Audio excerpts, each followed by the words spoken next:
السلام علیکم ورحمت الله وبرکاته. دوستانو الله دې چې روغ جوړ وي او د صحت جامې به مو په تن وي.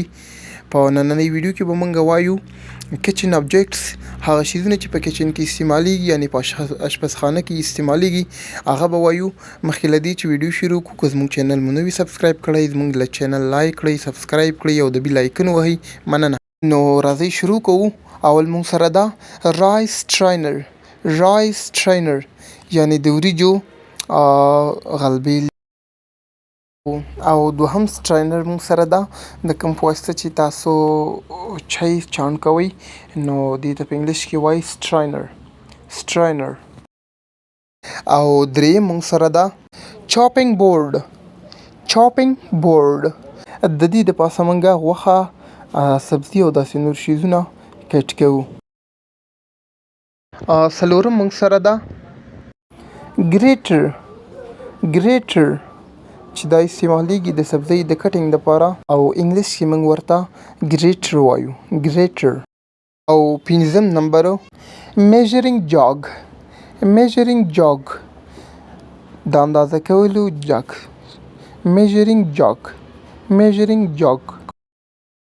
شپږم میجرینګ سپون، چې د اندازه کولو قاشق ورته وایي.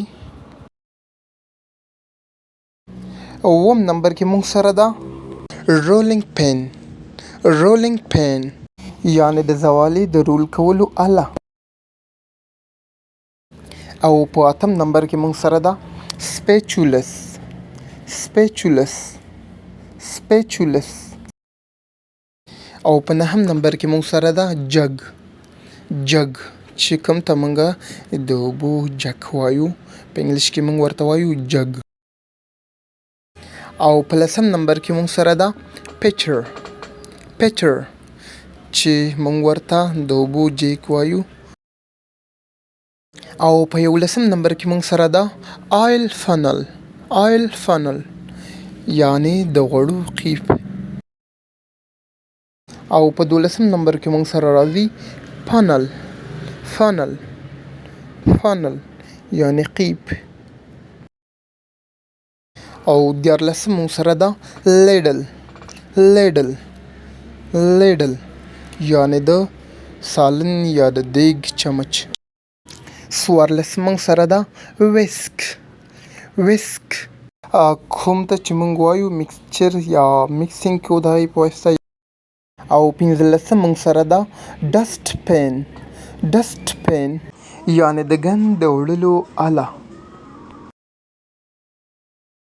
14 موږ سره ده کین اوپنر، کوم چې موږ د سرپو خلاصولو لپاره استعمالوو. 15 موږ سره ده ټانګ، په تبۍ باندې د ساه اچولو یا راکوزولو آله. 18 بژوم، یعنی جارو. او 19 موږ سره ده